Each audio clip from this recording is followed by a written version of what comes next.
ایک بار پھر قومی ایئر لائن پی آئی اے دنیا بھر میں پاکستان کی رسوائی کا سبب بن گئی۔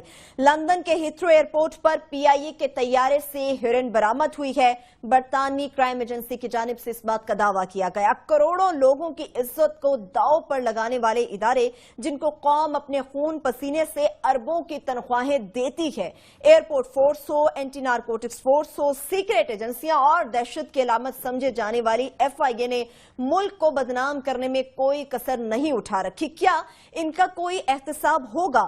اربوں کا بجٹ، کروڑوں میں تنخواہ، مگر پھر بھی خسارے میں چلنے والی قومی ایئر لائن کیا اس قسم کے واقعات کی متحمل ہو سکتی ہے؟ اور پی آئی اے آج بھی مالٹا کے اسکولوں کے سلیبس میں شامل ہے، لیکن آج ماضی کا وہ عظیم ادارہ کہاں ہے؟ افسوس، آج ہماری ایئر ہوسٹسز چوری کرتی ہوئی پکڑی جاتی ہیں، ان کے بیگ سے ہیروئن نکل آتی ہے، پائلٹ جہاز اڑتا چھوڑ کر سو جاتے ہیں، یہ کاکپٹ میں پاک چین دوستی زندہ باد کا مظاہرہ کرتے نظر آتے ہیں، اور یہ نشے کے عالم میں ایئرپورٹس پر لڑکھڑاتے ہوئے نظر آتے ہیں۔ آپ آج کی مثال بھی لے لیجئے، آج ہیتھرو ایئرپورٹ پر ہماری فلائٹ کے پورے عملے کو گرفتار کر لیا گیا، ان کے پاسپورٹ ضبط کر لیے گئے، ان کے فنگر پرنٹس لیے گئے، اور یہ تاحال انڈر انویسٹیگیشن ہے۔ طیارے سے ہیروئن بھی نکل آئی ہے۔ ہم کیا تھے اور ہم کیا ہو گئے ہیں؟ پستی کا یہ سفر کہیں تو رکنا چاہیے۔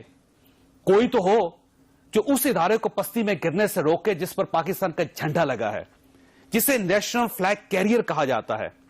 اگر وزیر اعظم سی پیک کر سکتے ہیں تو کیا یہ پی آئی اے کو نہیں بچا سکتے؟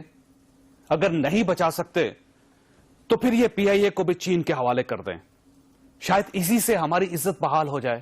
کلاس اب بڑا پیچھے نہیں جاتے، ابھی کچھ دن پیچھے چلے جاتے ہیں۔ خواتین پر تشدد کر سکتے ہیں یہ لوگ، جہاز کے اندر بیٹھ کے سو سکتے ہیں یہ لوگ، چائنا کی خاتون کو کاکپٹ کے اندر بلا کے 2 گھنٹے راز و نیاز ہو سکتا ہے، مگر یہ پی آئی اے جو ہماری نمائندگی کر رہی ہے، ہم خود اس حالت میں پہنچے۔ یہ بھی بڑا اہم سوال ہے جو آپ نے کیا ہے، اس پہ آتے ہیں تھوڑا سا۔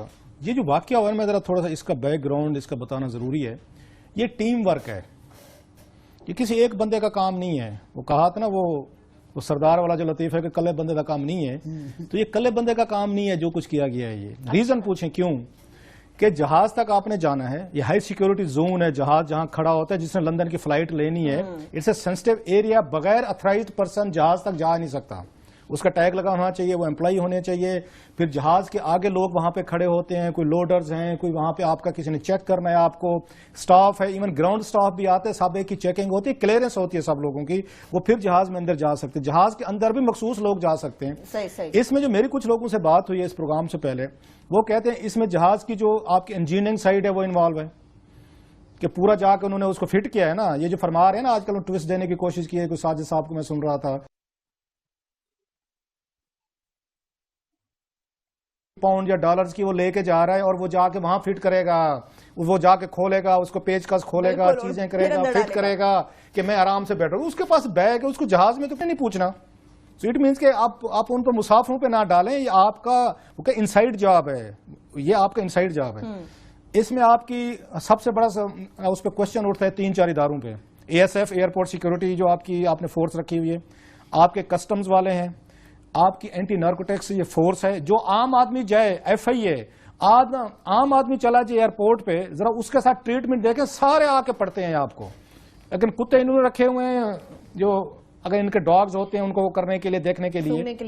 یہاں پہ پرابلم یہ ہے کہ اس میں پی آئی اے کے عملے سے زیادہ میرا خیال ہے، آئی میں بھی رانگ، وہ پکڑے تو گئے ہیں، پھنس تو گئی ہے پی آئی اے، اس میں ان سے زیادہ کچھ اور لوگوں کا اس میں ہاتھ ہے۔ پی آئی اے کے کچھ لوگ یقیناً اس میں ملوث ہوں گے، اس میں انوالو ہوں گے، لیکن یہ ایک آدمی کا کام نہیں ہے، چین ہے۔ اس میں جیسے میں نے تو 5-6 ایجنسیز کو ملا کے، اور اس میں سمگلر ہوں گے ڈیفینیٹلی، جنہوں نے بندے بائی کیے ہیں، جن کو پیمنٹس کی گئی ہوں گی، اچھا یہاں بھی کی ہوں گی، وہ لوگ ملے ہوں گے ان سے جن کو انہوں نے نکال کے لندن میں دینا تھا، وہاں بھی پارٹیز ہوں گی۔ یہ بہت بڑا آپریشن ہے جو اس حوالے سے آپ کے سامنے آ رہا ہے۔ یہ معمولی واقعہ نہیں ہوا کہ آپ کی ایک فلیگ کیریئر کمپنی ہے، کوئی پرائیویٹ کمپنی نہیں ہے، یہ پرائیویٹ جہاز نہیں ہے۔ ابھی تک پوری دنیا میں خبر چل گئی، وہ کہہ رہے ہیں ہمیں تو ابھی تک اطلاع نہیں آئی۔ وہ ایسے کرتے ہیں، یہ نلائق نکمے قسم کے رکھے ہوئے، اپنے سپوکس پرسن رکھے ہوئے، سرکاری آپ کو پتہ ہے بیچارے اوقات ان کے ہوتے نہیں ہوتے، بڑے بڑے عہدے مل جاتے ہیں یہاں پہ، یہ پی آر او ٹائپ لوگ پکڑ لیتے ہیں۔ پی آر او کو اٹھا کے جب آپ ان کو پی اے کے سپوکس پرسن بنائیں گے 17-18 گریڈ کے افسر کو، تو وہ تو یہی کہتا رہے گا جی مجھے پتہ نہیں نہیں ہے، بالکل ڈینائل کے موڈ میں چلا جائے گا. یہ پی اے کے کارنامے رہے ہیں. چھوٹے موٹے سفارشی جو ہے نا ان کو اٹھا کے ترجمان بنا دیتے ہیں یہ، اور ترجمان جو ہے سارا دن ڈس انفارمیشن پھیلاتا رہتا ہے، اس کا اور کوئی کام نہیں ہے. لیکن کمنگ ٹو دا پوائنٹ، دنیا بھر کی فلائٹس وہاں پہ جاتی ہیں. آج تک آپ نے کبھی کسی جہاز کا سنا ہے آپ نے کہ وہاں کے جہاز سے کوئی اس طرح کی چیزیں نکل رہی ہوں؟ آپ کا نیشنل کیریئر ہے یہ، کوئی پرائیویٹ اس سے نکل آتا پھر بھی بچت ہو سکتی تھی کہ پرائیویٹ والوں نے خود رکھ دیا ہوگا.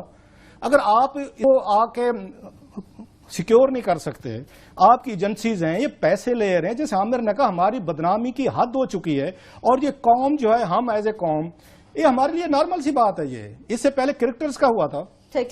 اب لے لیں ذرا، میں آتا ہوں کہ یہ قوم جو ہے نا کتنا ہم خود اس سلوک کے ذمہ دار ہیں کہ جب لوگ پکڑے جاتے ہیں، پراسیکیوشن کا ٹائم آتا ہے، ہمیں سے لوگ اٹھتے ہیں سازش. یہ کنسپریسی تھی، یہ یہود و حنود کی سازش تھی، تمام کو بچا کے لے جاتے. آپ ذرا آئیں، میں آپ کو ذرا پی اے کی مزید بتا دوں کہ اس کو کیسے تباہ کیا گیا، کون کون لوگ اس کو تباہ کرنے میں ہیں، اور کتنا بڑا ریکٹ انوالو ہے جنہوں نے آج اتنی بڑی بدنامی کی رویہ پاکستان کے اندر اس پہ. آپ آئیں ذرا بریک کے بعد بات کریں.